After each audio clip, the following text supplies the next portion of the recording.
Estamos começando mais um Santo Flow Masterclass. Olha aí, a sua escola virtual aberta ao público, gratuita. É aqui um lugar que você pode vir quando quiser, alimentar a sua fé e aprender sobre tudo aquilo que se diz cristão, católico, uma doutrina pura, uma doutrina sã e com a linguagem que você entende. Conosco, nos nossos episódios do Santo Flow Masterclass, o professor Rafael Brito, com a gente aqui. Mais um. Estamos aqui felizes da vida com você que está aí do outro lado. Paz e graça, gente. É uma alegria poder iniciar esse bate-papo com você. Espero que nesse podcast você possa fazer a experiência de um Deus que se assenta à mesa para poder falar com a gente. Muito bom. E hoje eu vou pedir para você multiplicar aí esse link que você está assistindo agora. Mande para outras pessoas. É um bate-papo diferente, um podcast diferente, onde a gente realmente mergulha no conteúdo de alimento sólido para a nossa fé. Então hoje a gente vai conversar sobre José. Isso. Mas qual José? O José conhecido como José do filminho, o José do Egito. José do Egito. José filho de Jacó. Egito, filho de Jacó. Mas vamos lá, vamos situar o pessoal primeiro. Quem que foi José? Tá bom, José é o penúltimo filho do patriarca Jacó. E a história de José é uma das histórias mais lindas do Antigo Testamento. José, desde então, ele vai ser também a prefiguração do Cristo, que vai ser vendido pelos seus irmãos, mas que mesmo então, sendo jogado na prisão e dentro de uma fossa, não deixa de sonhar. Olha aí. Eu acredito que nesse tempo, e eu acredito que para esse tempo que nós estamos vivendo, muitos de nós deixamos nossos sonhos sepultados. E a história de José é uma história não de superação, porque nós temos esses jargões, né? Assim, e na filosofia, a gente aprende que a vida, você não tem que superar determinadas situações. Não existe superação de nada. O que existe é uma reconciliação com a sua própria história. Sim. Porque se eu supero uma dificuldade que eu passei, vamos imaginar, por exemplo, a nível próprio cronológico. Sim. Se você, por exemplo, precisa de superar uma determinada etapa de uma escalada, né? Para que você possa chegar ao cume da montanha, entre o processo da escalada da montanha e o cume da montanha, o processo ele faz parte do caminho e também faz parte da meta final. O que significa isso? Que qualquer coisa que eu passe na minha vida e que eu consiga, de alguma forma, me reconciliar com a minha história, com o meu passado, com a situação, com a crise que vivo hoje, eu vou aprender algo que isso faz parte da minha própria vida, da minha ética, daquilo que sou. E muitas vezes nós confundimos situações adversas que vivemos na nossa vida e que a gente olha para ela e diz, bom, eu superei essa história. Como que você pode superar uma história se aquela história está sempre na sua memória e você sempre está lembrando? E, portanto, o apóstolo Paulo, quando fala do homem velho, Sim. e ele vai dizer também sobre essa reconciliação em Cristo. Quando nós falamos dessa reconciliação em Cristo, já o próprio São João Clímaco, quando ele nos ensina sobre a escada de Jacó, quando ele começa esse trabalho de ensino sobre a escala interior, ele vai nos ensinar de alguma forma também que a nossa vida ela não pode ser fragmentada. Então, quando você olha para a vida de José, quem foi José? José, Yosef, ou então, ele era um tzadik, assim foi chamado na linguagem judaica. E um tzadik, ele é aquilo que é o máximo de um justo, né? E José também, ele tem uma profunda ligação com São José. E esse ano nós estamos aí celebrando, esse é o ano josefino, o Papa Francisco escreveu, né? Sim. Com o coração de pai, a carta apostólica para poder inaugurar esse ano. Então, falar de sonhos. Hoje nós vamos falar sobre sonhos. O que é sonhar, de fato? O que é deixar Deus sonhar na gente, né? Como que a história de José, nesses tempos de pandemia, pode nos ajudar a não desistir? Eram quantos irmãos? Ele não foi o primeiro filho de Jacó com Raquel? Não. Não, o primeiro de Jacó com Raquel, sim. Isso. Não é isso? Mas o primeiro filho de Jacó não. Mas o primeiro de Jacó não. Mas ao todos foram quantos irmãos? 12 filhos, Certo. homens, e Jacó tinha uma filha, né, que depois deu um grande problema para ele. E essa filha, nós sabemos que era também a filha do seu coração. Né? Entendi.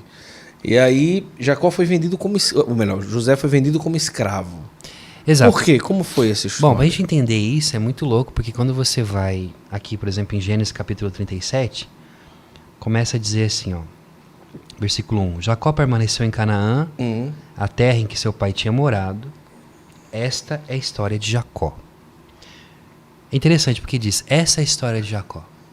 Aí, ponto final. Acabou. Aí começa. Do nada, a narrativa já entra em José e já diz.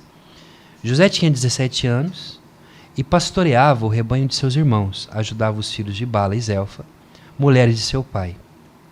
Certo dia, falou seu pai da má fama, ele falou a seu pai da má fama que os seus irmãos tinham. José era o preferido de Israel porque era o filho de sua velhice, e por isso mandou dizer que ele, e mandou fazer para ele uma túnica de mangas longas. Israel era Jacó. Jacó. Era o nome, nome. Certo, vamos lá. Seus irmãos perceberam que o pai preferia aos outros filhos, por isso ficaram com raiva e não falavam amigavelmente mais com ele. Um dia, José teve um sonho e o contou a seus irmãos, que ficaram com mais ódio ainda dele. Vou parar aqui. O grande problema de José foi porque ele sonhava. E o problema de José foi porque ele contou seus sonhos. Mas para falar de José, a gente tem que voltar um pouquinho e falar um pouco quem é Jacó. Jacó, ele é um improvável, ele é um fracassado. O nome Jacó significa enganador, trapaceiro.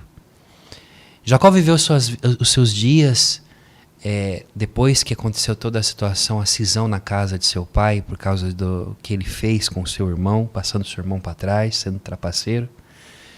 Ele vai viver mais de 14 anos sendo enganado. Porque a vida, o mundo, ele dá suas voltas, sim, não, ele capota mesmo. Então você tem essa realidade de que aquilo que você faz aqui você paga. O que você planta, você vai colher. Jacó viveu a maior parte da sua vida sendo aquilo que ele não era para ser. Jacó viveu a maior parte da sua vida em sendo enganado por si mesmo, enganando a si mesmo, enganando os outros. E o que nós vemos na história de José e na história de Jacó, que depois nós vamos ter um podcast só sobre isso, uma aula só sobre isso, é que Deus trabalhou o caráter de Jacó para que ele se tornasse um homem que ele sonhou para ele. Portanto, muitas vezes nós temos medo dos processos da vida. E os processos da vida, a palavra próprio, processo, vem do latim processium, que por sua vez vai ter a raiz no italiano processione, ou processione, e que para nós procissão. Então, o que é uma procissão se não sair de um lugar e ir para outro? Caminhar. Exatamente. Andar. É caminhada. Então, o processo, ele te tira daqui e te coloca aqui. Quer dizer, você já não é mais o mesmo, como dizia Demócrito, o rio que passa não é o mesmo que chega lá embaixo. É o homem que cai lá em cima e desce já é outra pessoa, porque entre uma distância daqui na porta, uma distância daqui até você, o Rafael já não é mais o mesmo. Por quê? Porque tem a realidade do Cronos. Tudo que nós fazemos, nós não podemos voltar mais atrás. Aquilo que digo, aquilo que falo, eu posso até dizer que não era isso que eu queria dizer. Mas quantas vezes as pessoas, quando amizades são destruídas, casamentos são acabados por uma palavra torta que a gente disse e você não pode voltar atrás. Então, o processo é justamente isso. Ele nos dá a possibilidade de sermos uma versão melhor de nós mesmos. Mas a versão melhor de nós mesmos não é ser nós mesmos. A versão melhor de nós mesmos é sermos parecidos com Jesus. Porque quanto mais eu me assemelho a Ele, quanto mais eu vivo a vida dele, mais eu sou feliz, como dizia então Santo Agostinho. E Jacó foi se moldando. Jacó foi se moldando, Jacó foi aprendendo na porrada, na vida, até que então ele consegue, apesar de tudo aquilo que ele vive, Jacó, ele vai ter um sonho. Ele está fugindo do seu irmão E a um determinado momento ele para num deserto chamado Padã Arã, uma região que é uma das regiões mais úmidas e ao mesmo tempo uma das regiões mais secas ao mesmo tempo. Dependendo da... Sim. Ali se você não tomar cuidado naquela região do deserto de Padã Arã, você vai perder líquido e você pode se desidratar em questões de horas, você morre. Nossa. Quando ele foge da casa de seu pai, ele vai para Padã Arã. E ele está tão cansado, tão destruído, tão arrebentado, porque ele fugiu com a roupa do corpo que o irmão queria matar ele, que ele coloca uma pedra e ele dorme naquela pedra. E ele sonha, ele tem um sonho. E o sonho que ele tem é algo maravilhoso. A palavra é muito clara. Ele está distraído com a escada que ele vê que desce do céu e os anjos que sobem e descem. Ele fica olhando para aquela escada e ele fica maravilhado. A determinado momento, no meio do sonho, ele se assusta. Por quê? Porque Deus está em pé na presença dele. Quando ele olha, o Senhor diz, olha, sabe quem eu sou? Eu sou o Deus do teu pai Abraão, do teu pai Isaac. E se você deixar, eu quero ser o teu Deus também.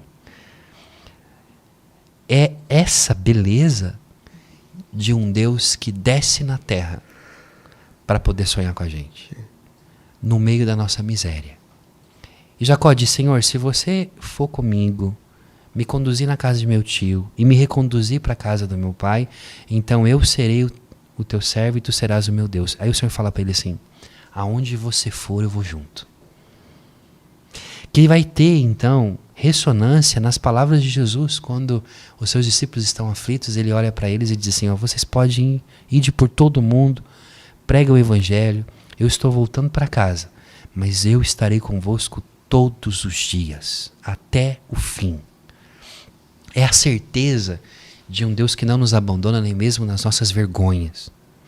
Então Jacó, ele era aquele homem capaz de sonhar, colocar a cabeça em cima de uma pedra, numa dificuldade enorme e ter sonhos. Então quando ele tem José é filho de Raquel, o amor da sua vida, né? O próprio Camões, ele fez um soneto, onde Camões, quando ele fala sobre o amor, ele vai falar que o amor é um fogo que arde e não se vê, tem até uma música aí, sim, famosa. Mas ele faz o soneto quando ele diz, por exemplo, a respeito de Jacó, que trabalhou 7 anos, ele trabalha por Raquel, e 7 anos ele a queria.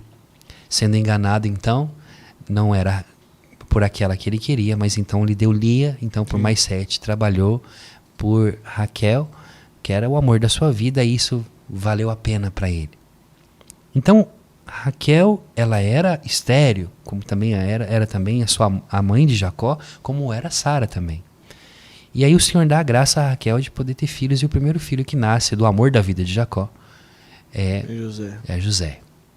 E José é esse menino da velhice, né? E você tem aqui já Jacó velho, viúvo, porque Raquel morreu, e ele é o penúltimo dos filhos, o último é Benjamim, o menor, que também era filho de Raquel. Então, Jacó tinha uma predileção a esse filho. Sim. Primeira coisa que a gente aprende aqui, aos pais, por onde começam os conflitos do mundo? Nas predileções. Um pai e uma mãe tem que tomar muito cuidado com o modo como educam os seus filhos. Seus filhos precisam ser amados. Claramente que o modo como você vai amar é diferente, mas a medida do amor não pode ser menos para o outro. Então nós aprendemos aqui. Então acontece que um dia os irmãos mais velhos, né, de outras mulheres, claramente, estavam trabalhando, eram pastores, e José ia levar comida, porque os irmãos aprontavam muito levar comida, ele era mais novo, e o pai perguntava, já velho, não podia sair de casa, como é que estão os seus irmãos, me dê notícias. Ele contava, e como é aqui na linguagem de São Paulo, caguetava todo mundo, falava, dedo duro, falou demais. Falava, contava de tudo, né? Mas os seus irmãos não ligavam para isso. Seus irmãos, eles tinham raiva porque José tinha um relacionamento mais íntimo com seu pai. A tal ponto, então, que um dia ele, com 17 anos de idade, já quase na sua maioridade, já enquanto homem, ele tem um sonho. Aí ele chega e fala, gente, é o seguinte, eu tive um sonho. A galera já tinha raiva dele. Fala, quem que é esse cara que é um sonhador? Quem que é esse menino que tem sonhos? E ele fala, olha, eu tive um sonho que é o seguinte. Eu sonhei que o sol e a lua e 11 estrelas se prostravam diante de mim. Depois ele fala, ó, eu tive um outro sonho, eu estava nos campos e eu estava colhendo os feixes e tinha 11 feixes que se prostravam diante de mim. Seus irmãos já o odiavam, então seus irmãos agora falam, mas o que é esse cara? Esse cara, além de ser o preferido do pai, ele quer reinar sobre nós? Espera aí, nós vamos acabar com esse bicho, aqui nós vamos acabar com esse macho, aqui nós vamos arrebentar com ele. E um dia ele vai, então, procurar os seus irmãos. Levar o queijo, levar a queijadinha, levar a merenda, né, a marmita para os irmãos que estão trabalhando. E ele vai todo feliz, em um determinado momento Judá diz assim, olha, vamos fazer o seguinte, vamos organizar aqui, Judá e Levi, vamos organizar aqui para acabar com esse sonhador. E quando ele está chegando, eles combinam com José. E José, tudo bem, como está? E pegam José, José acha que eles estão brincando. Sim. E eles jogam José dentro de uma cisterna. E ao jogar José dentro daquele buraco, você vê a maldade que o ser humano é capaz de fazer. E foi assim que fizeram com o nosso Senhor. Os seus irmãos não acreditaram nos seus sonhos e o jogaram dentro de uma cisterna.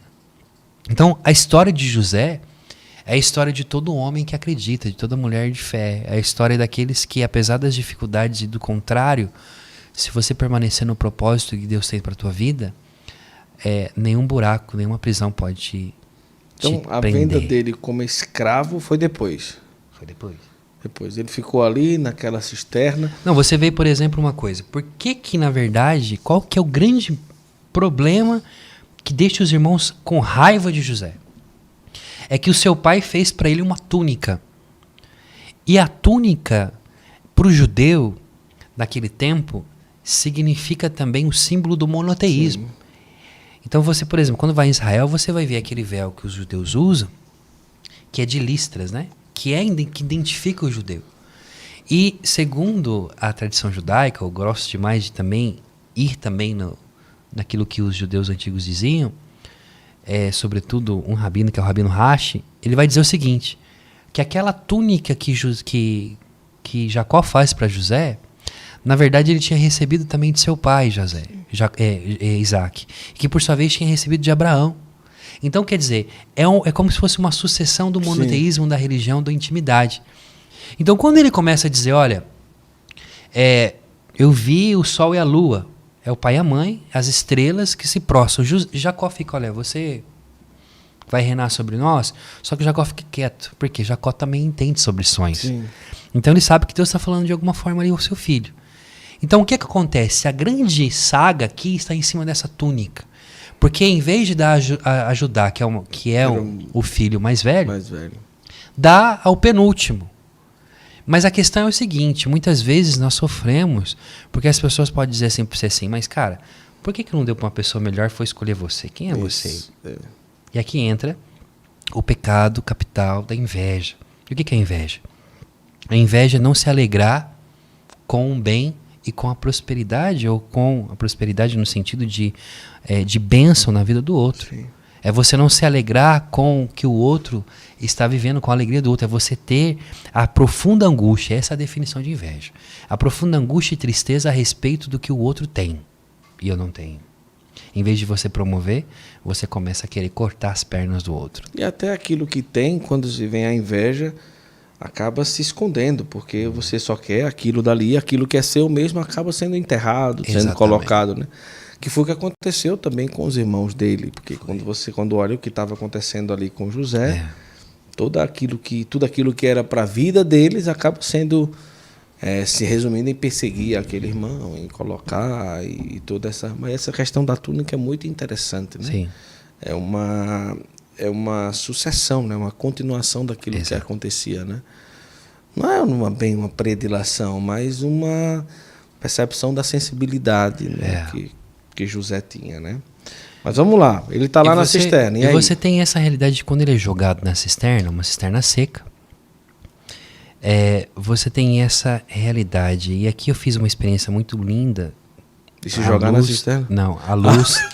A luz. Não solta o mortal na cisterna. A luz desse texto, porque quando você vê esse menino que é amarrado e jogado de qualquer jeito ali, em determinado momento ele olha pra cima e ele fala, vocês estão de brincadeira. Estão brincando, né? Isso aí é uma brincadeira sem graça. Mas ele começa a perceber que a coisa tá ficando séria. Nossa. E os caras estão discutindo lá em cima como vão fazer. Se vão matar ele e como que vai enganar o pai, dizendo, de novo. Nossa, vai ser enganado de novo, mais uma vez. E eles resolvem, então, vender José para os ismaelitas, né? Que vão depois levar José para o Egito. Mas é interessante aqui, é aqui que está o ponto desse texto. A capacidade que você tem de, mesmo sendo jogado no poço, na cisterna, de olhar. Quando você olha para cima de quem está dentro de um poço ou dentro de um buraco, o que você tem como visão? O que você tem como visão é o céu. Só o céu. Então, se você chegou no fundo do poço, se você está no fundo do poço, essa é a história, essa é a moral da história de José. Se te jogaram numa prisão, se você foi caluniado, se você sofreu, se você viveu, tudo aquilo que é a injustiça, porque o que é o justo? O justo, quem é o justo? O justo de Sadiq é aquele que é capaz de, diante da injustiça da sociedade, continuar sendo ele mesmo. Como viver em uma sociedade injusta, em um tempo em que a massificação e tudo aquilo que, de alguma forma, tenta nos moldar, sim, e você manter fiel aos teus princípios. O justo é aquele que não vende a sua alma. O justo é aquele que sabe aonde está firmada a sua confiança, apesar de sofrer, apesar de ter tudo que está acontecendo. Por que eu falo do poço? E eu costumo dizer, para quem me conhece, sobretudo nas minhas aulas, nas minhas pregações, quando falo de José, existe entre o fundo do poço e o trono de Deus, aparentemente existe uma distância muito grande. Mas o fundo do poço também é o lugar do encontro com Deus. Existe um outro homem que vai ser jogado no poço, que é Jeremias. Existe um outro que é o próprio Cristo. Bom, essa túnica, que também tem um significado que para os padres da igreja e para alguns teólogos de teologia espiritual, sobretudo para mim, tem remanescências na túnica que Deus fez e vestiu Adão no Éden, para que ele não pudesse sair. É uma identidade. A túnica aqui de José, e essa túnica vai ser embebida de sangue de um animal para enganar seu pai dizendo que o filho morreu, mas na verdade ele foi vendido. E nós vamos ter a túnica de Jesus embebida em seu próprio sangue para dizer que ele morreu. Na verdade, aquela túnica do Senhor, ela é a reconciliação da briga de irmãos que brigaram por causa de uma túnica. Isso é perfeito porque quando João fala que ali na cruz os soldados eles sortearam a túnica de Nosso Senhor, é justamente essa ideia da sorte, essa ideia da venda, do dinheiro, do modo, do dado, da sorte em que você usa o outro como um objeto. Uhum. O que aconteceu que na verdade ali era que os irmãos de José não o amavam como ele era, mas como um simples objeto, como um simples servente que tem que trazer a comida para mim. Então ali dentro do poço, tem dizendo quanto tempo que passou e o que ele viveu lá dentro, não? O que ele viveu lá dentro foi um desespero total, medo, é um menino de 17 anos, está longe do seu pai, está longe da sua proteção. Quem deveria protegê-lo, que são os irmãos mais velhos, querem matá-lo. Daqui a pouco eles tiram ele de dentro do poço, ele acha que acabou a brincadeira, sem graça. Mas eles vendem ele amarrado, ele vai arrastado até o Egito, embora, e nunca mais vê a família. Eu vivi uma experiência, não como José, mas eu vivi uma experiência a respeito disso. Eu sou missionário na Aliança há 21 anos. E quando eu cheguei na Aliança de Misericórdia, depois do meu processo de conversão, que tem aqui o podcast, né, que depois vocês vão colocar aqui, quem quiser assistir, da minha história, meu desejo era ser um pregador. Eu queria evangelizar, levar o evangelho para o mundo inteiro. Esse era o meu sonho. Aí eu comecei a contar para todo mundo que eu queria sonhar de evangelizar. E algumas pessoas olhavam para mim, davam risada na minha cara e falavam, você é um sonhador mesmo, você... É o José. No José não, né? Eu não sou tão justo assim como ele. Não, mas e sonho? Você tá viajando na maionese. Então vamos fazer o seguinte, vamos colocar você para para fazer coisa que ninguém quer. E aí eu lembro, minha fundadora, Maria Paula, o amor da minha vida, assim, ela faleceu de câncer. Um dia a gente podia fazer um podcast só para contar a história dela. Morreu em fama de santidade. Maria Paula, ela enxergou naquele moleque. Eu entrei na comunidade com 17 anos. E ela enxergou naquele moleque um menino que tinha que ser lapidado, mas que poderia dar bom. Então ela disse, você quer ser pregador? Eu falei, quero. Então, antes de ser pregador, você vai aprender a cuidar de gente. Então você vai fazer o seguinte, eu fui para casa de acolhida, na época, as primeiras casas de acolhida da Aliança de Misericórdia, era eu, Nivaldo e Rogério. Nós iniciamos, eu era um moleque, não sabia fazer nada naquele meio daqueles bandidos, daquele povo ali. E Deus tinha falado para mim, você vai pregar o evangelho. E eu achando que eu ia ser, tipo, já ia começar brilhando, né?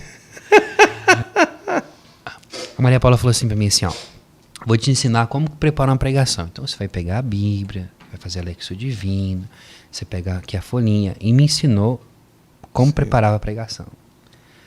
Preparou a sua primeira pregação, Rafael? Eu falei, preparei. Então você vai fazer a sua primeira pregação semana que vem, o felizão da vida. Aí eu falei, tá bom, Maria Paula, quando? Ah, vai ser segunda-feira que vem, 9 horas da manhã. E eu achando que eu ia pregar pros meus irmãos de comunidade, já tava me sentindo o ovo da marmita, né? Ela falou assim, quando eu cheguei no dia, eu falei, Maria Paula, tô pronto pra pregação, arrumadinho pra pregação. Ela falou, então é o seguinte, ó, sabe o chiqueiro lá embaixo? Eu falei, sei, você vai pregar pros porcos. Eu falei, Todo arrumadinho. Todo arrumadinho. Eu falei, você tá de brincadeira comigo? Eu falei, tu vai pregar pros porcos. Toda segunda-feira eu vou dar uma obediência pra você. Uma obediência que se você quiser também seguir, não é pecado se você não seguir não, mas se você quiser aprender a ser um bom pregador, eu vou querer que você faça algum tempo pregando pros porcos lá no chiqueiro. Você vai preparar a pregação, você vai pregar pros porcos. Chegava lá embaixo e o pau comia lá embaixo no chiqueiro. Converteu ainda uns. Às vezes meus irmãos, tipo assim, porque era dia de segunda-feira, a galera tava dormindo, o pessoal me escutava gritando igual um louco lá embaixo. Eu tava pregando pros porcos. Meu Deus. Isso durou algum tempo. Aí um dia eu falei, chega, né? Tá Palhaçada bom, né? que é essa Já aqui? se converteu tudo. Já deu unção dos enfermos na hora de morrer. É. Já lavou os porcos com shampoo. Falei, por que você tá querendo que eu... Tá que bom, eu pregue né? pros porcos? Ela falou assim, porque a pregação, meu filho, ela é pra você. Se você não vê o que você prega, se você não escutar a palavra de Deus que frutifica no teu coração, a tua pregação não vai ter efeito algum na vida de ninguém. Porque pregar, falar, até papagaio fala e qualquer um fala. Mas unção de Deus vem de dentro pra fora. Sim, olha que coisa linda. Então acabou, você já entendeu o que eu queria te ensinar. Agora vai viver a vida, vai cuidar dos pobres, ensina aos pobres a palavra de Deus, faça com todo o teu coração de poder pregar, de fazer uma celebração da palavra bem feita, de poder fazer uma catequese bem feita. Você já está pregando. Porque você primeiro tem que ser conhecido no céu antes de ser conhecido na terra. Beleza? Melhorou de nível, né? Aí foi 6 anos cuidando da casa de acolhida, junto com os pobres, e ali foi sendo a forja do escondimento. E para mim é muito claro, sabe, Guto? O mundo é salvo pelos anônimos, por aqueles que não aparecem. As pessoas muitas vezes, nós que estamos nas redes sociais, eu sempre procuro tomar muito cuidado com isso, de nunca me esquecer de onde Deus me tirou. E se estou aqui tendo essa possibilidade de falar com tanta gente, é porque antes teve o secreto, teve o lugar aonde ninguém viu. E Jesus ensina isso para nós. Jesus ensina que a verdadeira recompensa e a verdadeira adoração, o verdadeiro relacionamento, ele acontece quando ninguém vê. Sim. Você chegou até aqui, mas a gente vê o Guto aqui zoando e tudo mais, mas poucos, e só tua esposa e afunilando, só Deus sabe. Com certeza. O que você passou. Então, o palco, ele é momentâneo. O que salva a vida do homem é aquilo que os foi secreto. bastidores, é o secreto da vida. Sim. Então, não fique vislumbrado com as aparências, porque a aparência não chama a atenção de Deus. O que chama a atenção de Deus é quem tu é quando ninguém te vê. Jesus explica isso para nós. Então, naquele tempo, fui vivendo minha vida. Comecei a fazer, na época, a teologia, terminei a filosofia, comecei a fazer teologia. E aí, finalmente, o Padre Henrique, que esteve aqui, ele tinha uma missa de cura que eles celebravam, uma missa pela cura e libertação. E aí me colocaram como responsável da missa. Então eu estava em evidência o tempo inteiro. Aí você começa a esquecer quem você é, que você é só um jumento que carrega Jesus. Aí você começa a achar que as palmas é para você e você dá um pinote, Jesus cai e você tá sozinho achando que você tá correndo na barriga. Maria Paula me chamou. Já estava já com câncer. Estava num nível muito, já estava entrando nas terceira morada para cima. Falou assim, ó, tá esquecendo quem que você é, meu filho. Você vai ficar agora na obra. Você não vai mais ir para nenhuma missa, para nada. Você vai ficar 6 meses sem ser missionário. Você vai ser servente de pedreiro. Que maravilha. Eu falei, cara, ela quer me ferrar. De novo. Ela quer acabar com a minha vida, essa mulher. Eu vou embora desse trem. Fiquei em crise, fiquei bravo, fiquei irado. Mas fui pra obra. Aí era engraçado, porque eu, moleque, ajudando um servente pedreiro, os pedreiros da obra, feliz da vida, tipo, agora! A maioria dos pedreiros tinha sido acolhido, nossa, agora eu vou lhe fazer. Agora você vai aprender. Vai ser o meu escravo na ribalta de chibata. Enfim, foi um tempo muito bom, onde Deus falou muito comigo. Foi um tempo em que o Senhor me preparou. Aqueles 6 meses, eles valeram mais do que todos os 20 anos da Aliança de Misericórdia, de missão. Olha aí. E um dia, eu estava lendo a história de José e parei nessa coisa do poço. Do poço. E fiquei pensando na grandeza que é quando, apesar de tudo, quando ninguém mais te acredita em você, quando todo mundo deseja tudo mal para ti, você ser capaz de continuar sendo uma pessoa boa. Aquilo que nos faz ser homens, aquilo que os santos são que escolheram pelo bem apesar de todas as adversidades da sua vida. Então eu estava meditando sobre isso. E a gente estava cavando uma fossa. Uma fossa lá na casa, perto no Salão São Miguel, na nossa casa do Botuquara. Eu e o Rogério cavando a fossa. Então a gente se revezava. Tinha vezes que a gente descia, a gente ia... A fossa você vai capar e vai tirando e vai fazendo em forma de ciclo e vai descendo. Começou a chover. E aí você desce com a escada, aí o irmão tira a escada e você vai através da corda. O baldinho. O irmão falou assim, Rafa, você quer café? Eu falei, não quer café não, pode ir lá. Aí ele foi tomar café e não voltou.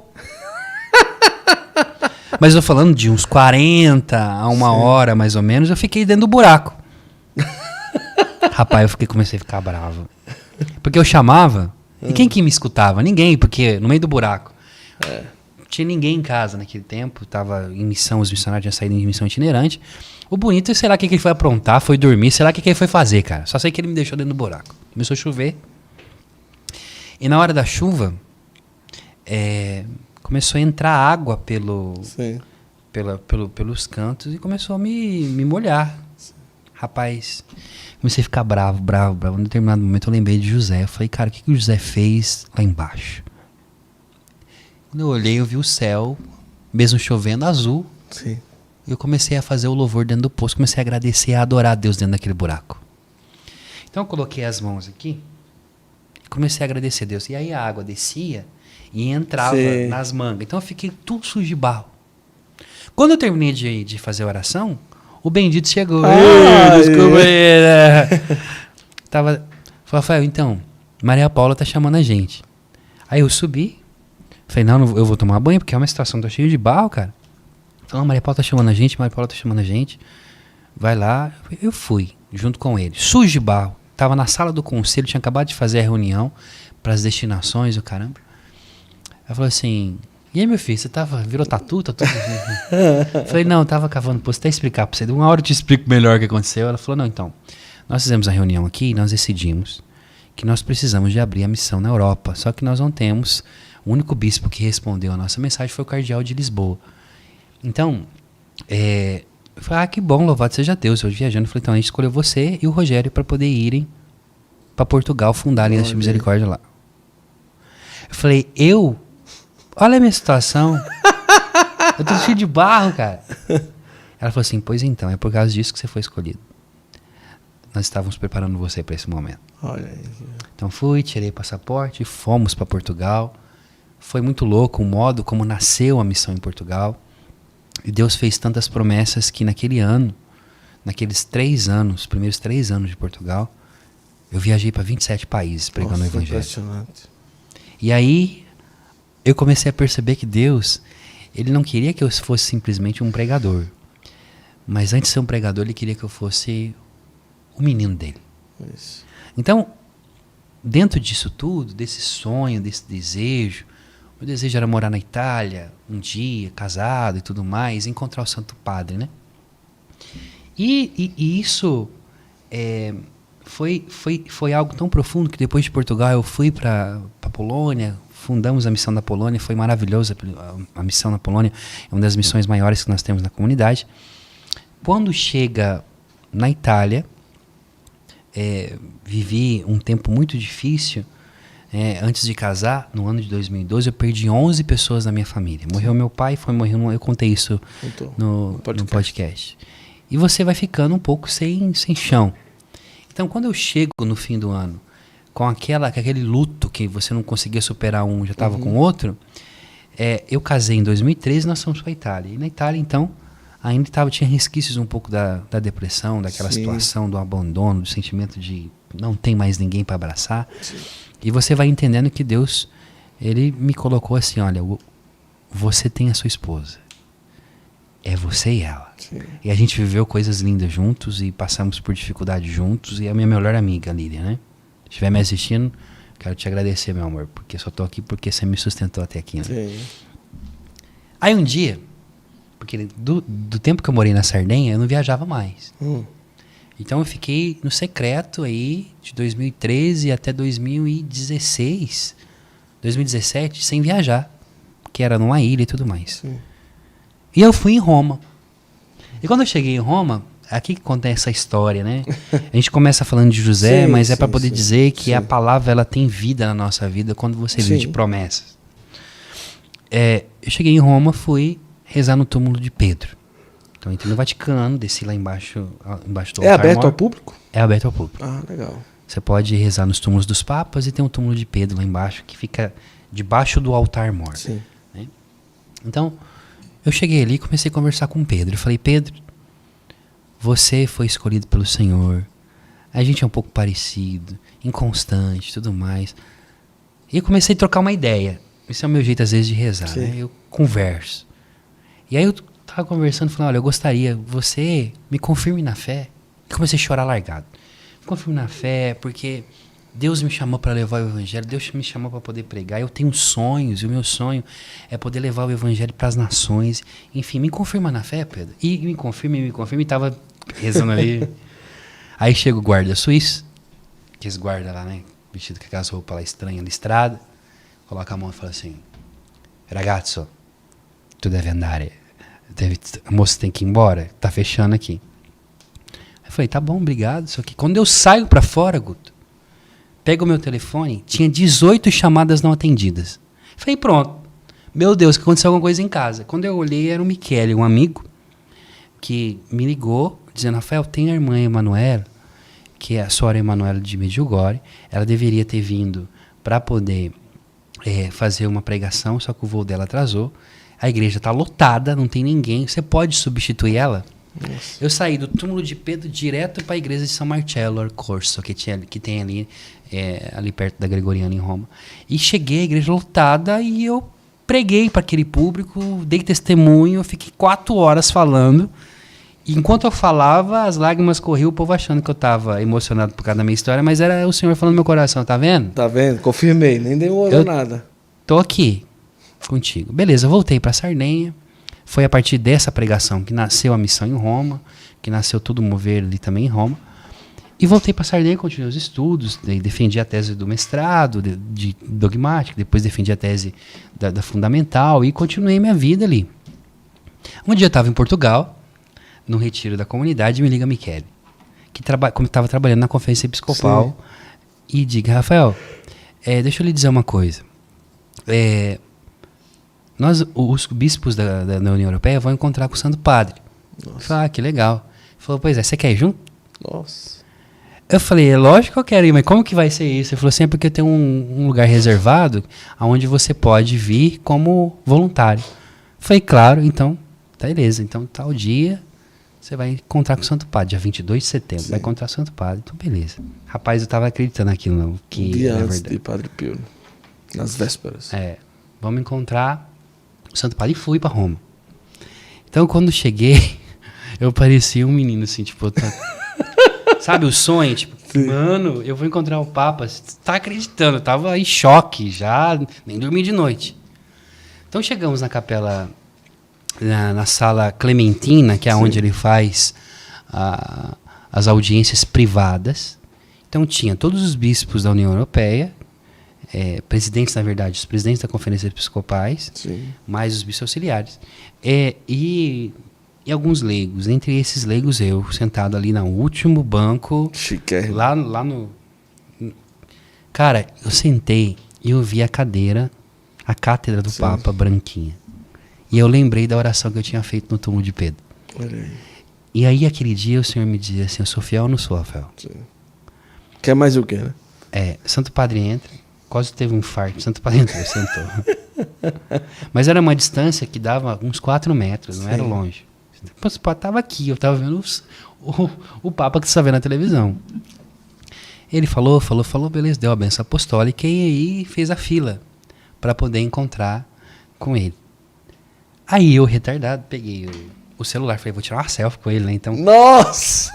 Fui com o celular na mão, falando, vou tirar a selfie. Cara, eu fui o último. Quando eu cheguei para falar com ele, quem lembrou? Eu nem lembrava que tinha celular, não tinha nada. Eu fiquei assim meio extasiado, sim. Né? Aí o Santo Padre pegou na minha mão e falou assim, olá, meu filho, de onde você é? Eu falei, sou do Brasil. Ele falou, você é brasileiro? Eu falei, sou. Ele falou, que bom, meu filho. E o Dom Cláudio Umes, como que tá? Que é muito amigo dele. Eu falei, tá, o Dom Cláudio estava com câncer naquele tempo, morando na Amazônia, viajando, responsável da Repan.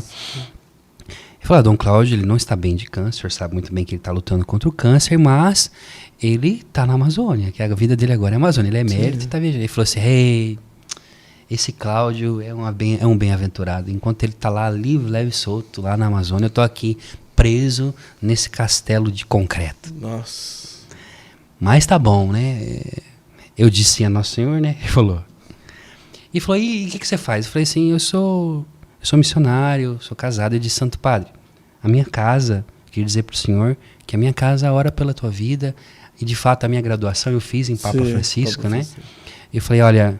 Dei a minha tese de graduação para ele, que foi sobre a nova evangelização no pontificado dele. Ele agradeceu. Dei o livro do Padre Henrique e uma carta dos meus irmãos de comunidade que tinha mandado para ele. Aí ele olha para mim e diz assim, o que mais que você precisa, meu filho? Eu falei, eu não preciso de mais nada, eu estou na sua presença, né? E eu digo para ele, o senhor pode me dar uma bênção? Porque a minha vida, o meu ministério, ele falou assim, deixa eu falar uma coisa.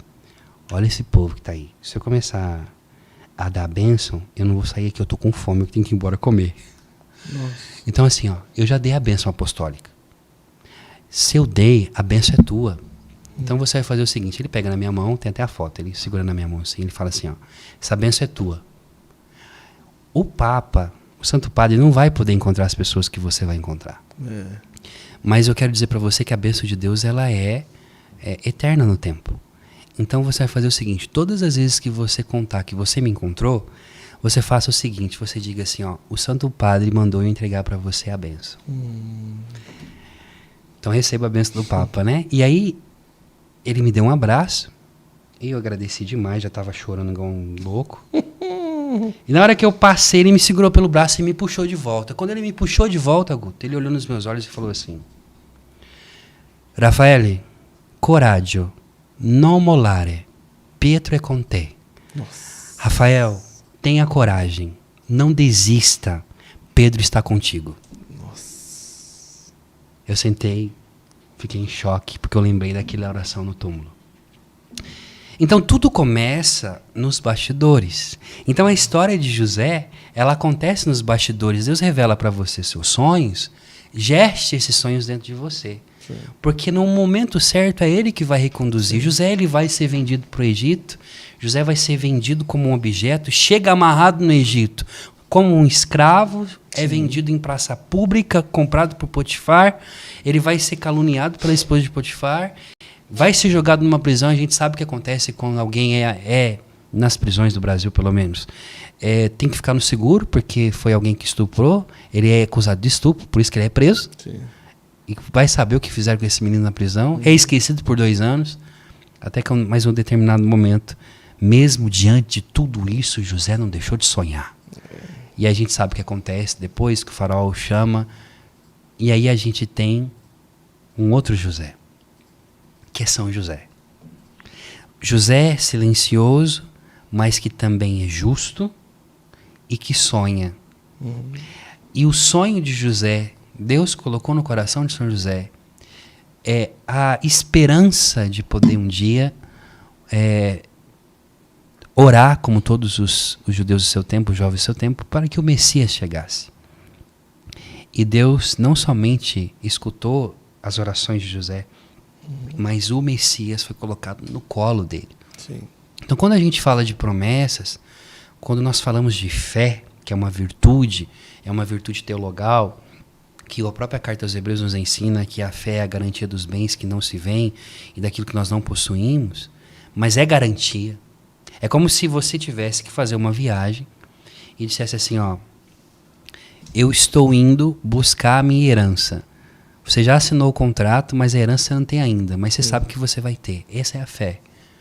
Então a fé nada mais é do que aquela possibilidade, aquela graça, aquela força, aquele auxílio da graça que me ensina, que me ajuda a permanecer fiel com as virtudes da fortaleza, da perseverança, da prudência e tudo mais, no propósito que Deus tem para mim. O tema de hoje é celeiro de sonhos. Exatamente. Por que celeiro de sonhos? Tem a ver com...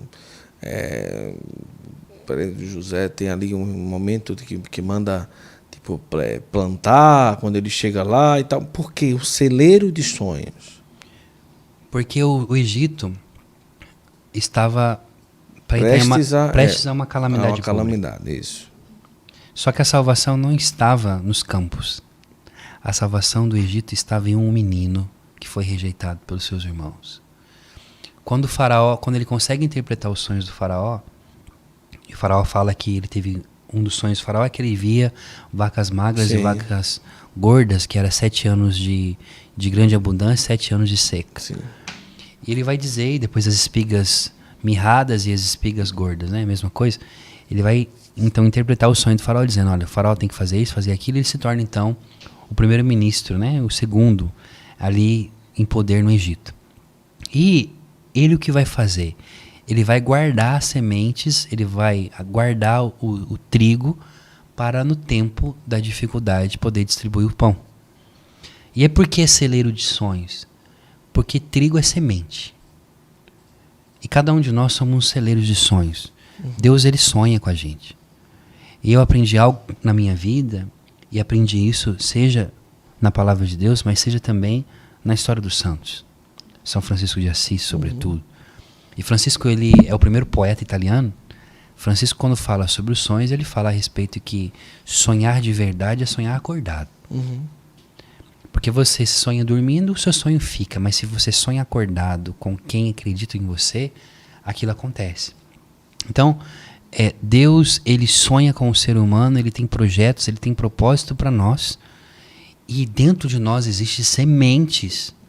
Então, por exemplo, nesse momento agora, tem alguém que está chorando, pedindo a Deus para ter o que você tem. Ou pedindo uma resposta a Deus para que Deus possa responder àquela pessoa. O que Deus faz? Deus não desce na terra pessoalmente, muito raramente se manifesta. Ele suscita corações disponíveis para poder realizar o propósito dele na terra. Portanto, você é semente. Dentro de você existe a semente do verbo, a semente da vida, capaz de ser luz nas trevas e de ser também um instrumento de Deus para as pessoas. Coisa linda. Acabou 1 hora. Liga aí. Diga aí. Passa rápido, né, rapaz? Passa rápido. Eu fiquei impressionado, não só com a sua história, mas com essa alusão a José. Mais um conteúdo inédito sobre José e toda essa história. Mas, se a gente fosse sintetizar aí como foi o final da vida de José, o que a gente poderia trazer? A gente poderia trazer justamente para essa realidade que José foi uma bênção para os seus irmãos. Ele reconcilia com eles. Trouxe tudinho para morar lá, não foi isso? Levou todos para morar no Egito. Isso. E foi aí então que Israel chega no Egito. Isso. E José, antes de morrer, ele fala: olha, quando vocês forem embora e voltar para casa, leve meus ossos para aí. Nós vamos ver isso aí, então, o princípio da história do Êxodo. José, ele é abençoado por seu pai. Antes de Jacó morrer, Jacó adota os filhos de José, que é Efraim e Manassés. Abençoa esses filhos que vão ser depois Jacó, ele teria, podemos dizer, 12 filhos, mas com Efraim e Manassés seria aí 14, porque ele não somente abençoa, mas adota essas crianças como também na bênção, né?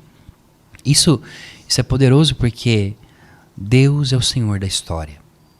Você pode passar por todos os vales, por tudo aquilo que você tem que passar. Não, deixa eu lhe dizer uma coisa. Talvez eu possa entrar numa polêmica aqui. Mais uma, né? Mais uma. Aí vocês me cancelam mesmo. A vida não é fácil para ninguém. Nem sempre você vai vencer. Nem sempre você vai superar. Nem sempre você vai ser vitorioso. Não. Muitas vezes você vai fracassar. Sim. Né? Muitas vezes você não vai conseguir os objetivos que você deseja. Mas o que Deus te diz é: persevere. Isso. Levante, caia, levanta, mas não desista dos planos de Deus na tua vida.